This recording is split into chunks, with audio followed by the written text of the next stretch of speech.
एक कहावत है कि तार से गिरे और खजूर पटके। कुछ ऐसी स्थिति हो रही है आदर्श अपार्टमेंट के लोगों के साथ। दरअसल में पूरा मामला इस प्रकार से है कि आदर्श अपार्टमेंट के ठीक बगल में पालम ड्रेनेज है और इस ड्रेनेज में कुछ दिन पहले तक सीवर का पानी लगातार गिर रहा था और इस सीवर के पानी से लोगों को काफी परेशानियां हो रही थी। चर्म रोग के साथ साथ बदबू जैसी शिकायतों का भी शिकार हो रहे थे आदर्श अपार्टमेंट के लोग। लेकिन दिल्ली जल बोर्ड के कर्मचारियों ने काफी सतर्कता दिखाई और तुरंत ही इस गिरते हुए सीवर के पानी को पाइप लगाकर बंद कर दिया गया।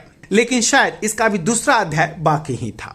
बड़े वाले पाइपलाइन को बंद कर देने के बाद एक छोटी पाइपलाइन के माध्यम से सीवर का पानी एक बार फिर से पालम ड्रेनेज में डाला जा रहा है और आदर्श अपार्टमेंट के साथ साथ मधु विहार के लोगों को भी ठीक वैसी ही स्थितियों का सामना करना पड़ रहा है जैसी स्थितियां पहले थी। दिल्ली ब्रेकिंग की टीम को संबोधित करते हुए मधु विहार रेसिडेंट्स वेलफेयर एसोसिएशन के प्रेसिडेंट रणबीर सिंह सोलंकी ने कहा कि दिल्ली जल बोर्ड ने बड़े वाले पाइपलाइन को तो बंद कर दिया, लेकिन छोटी पाइपलाइन की शुरुआत कब कर दी गई शायद इसके विषय में कुछ भी पता नहीं चला। ये एक बार फिर जल बोर्ड की लापरवाही को बखूबी तौर से दर्शाता है।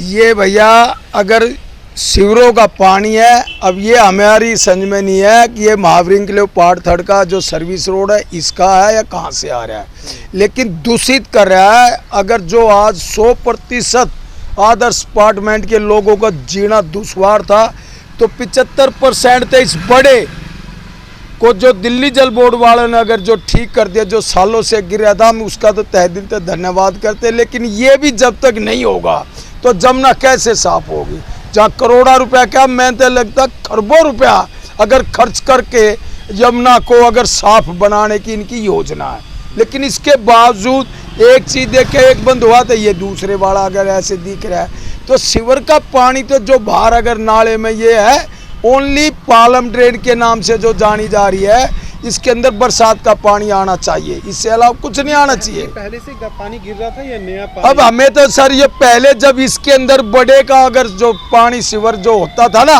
और यहाँ से नाक बीच के निकलते तो जब उसी पे ध्यान जाता था, इस पे तो ध्यान ही नहीं गया। अब देखा 3-4 दिन से मैं इसको रोज देख रहा हूँ।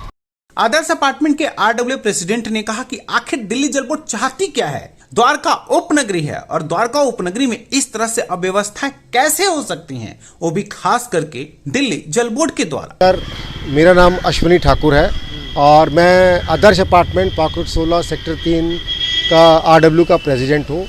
हमारे बिल्कुल एडजॉइनिंग ये जो नाले का ये रोड बनी है, इसके बगल में जो ये नाला है, इसका सबसे ज़्यादा खमियाजा हम लोग भुगत रहे हैं। अब कहने को ये एक नेचुरल ड्रेन है और नेचुरल ड्रेन में सिर्फ बरसात का पानी और यही आना चाहिए, लेकिन अगर आप इस नाले को देखेंगे तो कम से कम 8 से 10 आउटलेट आपको नज़र आएंगे जो सीवर का गंदा पानी कंटिन्यू इसके अंदर गिर रहा है और इसकी वजह से जो गंदी बदबू हमारी सोसाइटी में रहती है, हमारे फ्रिज एसी हर साल लीक हो जाते हैं, स्किन कैंसर और अस्थमेटिक कई तरह की दूसरी प्रॉब्लम से हम लोग जूझ रहे हैं। लेकिन गवर्नमेंट एजेंसीज़ की नींद इसके बारे में नहीं टूट रही है। अगर आप दाबड़ी की तरफ से आते हैं तो इस नाले के ऊपर रोड बना रखी है और डीडीए की ये फाल्टी प्लानिंग है, जहाँ से हमारा डीडीए का ये सोसाइटी शुरू होती है वहीं आके ये ड्रेन इन्होंने ओपन छोड़ दी गई है। आप देख लीजिए कि किस तरह से यहाँ के लोग इस दूषित वातावरण में जीने के लिए मजबूर। स्थानीय लोगों ने मीडिया को संबोधित करते हुए कहा कि न जाने क्यों दिल्ली जल बोर्ड आदर्श अपार्टमेंट के लोगों के साथ दुश्मनी निभा रही है। कभी सीवर का पानी बड़े पाइपलाइन से तो कभी सीवर का पानी छोटे पाइपलाइन से, लेकिन सीवर का पानी जरूर डाला जा रहा है इस पालम ड्रेनेज में। अपार्टमेंट का रेजिडेंट हूँ और मेरा नाम है शशिकांत लवानिया।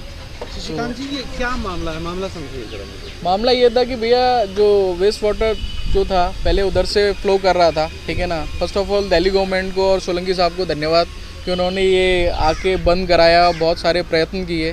बट अभी आप रेगुलरली देखोगे कि यहाँ पे लोग इस वाले जो साइड में आपको दिख रहा होगा, ठीक है ना, उस वाले सीवेज पाइप को भी खोल दिया इन्होंने। तो अभी रेगुलरली उसकी स्मेल बनी हुई है, बहुत ज़्यादा दिन भर स्मेल आती है, ठीक है, निकलना मुश्किल हो गया है। ये रोड भी है वो खुला है। कब से खुला है ये? कब से खुला हुआ है? इसको 3-4 दिन से रेगुलरली पानी आ रहा है, ठीक है ना, और पूरा का पूरा वेस्ट वाटर है। जब गवर्नमेंट वेस्ट वाटर ट्रीटमेंट के लिए सारी की सारे मतलब कयास लगा रही है, सारी फैसिलिटीज़ प्रोवाइड करा रही है, तो इन टैंक्स को ओपन जो ड्रेनेज सिस्टम में क्यों खोला जाए?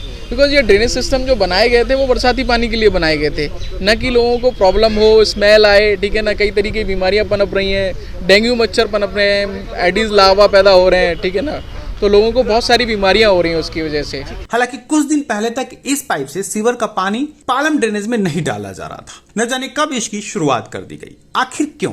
जहां एक तरफ इसी ड्रेनेज में सीवर के पानी को रोका जा रहा है, तो दूसरी तरफ दूसरे पाइप से सीवर का पानी क्यों डाला जा रहा है? क्या अधिकारियों का ध्यान इस तरफ क्यों नहीं जाता? अधिकारी अपने कर्तव्यों से विमूढ़ कैसे होते जा रहे हैं? दिल्ली ब्रेकिंग के लिए अनुज मिश्रा की रिपोर्ट।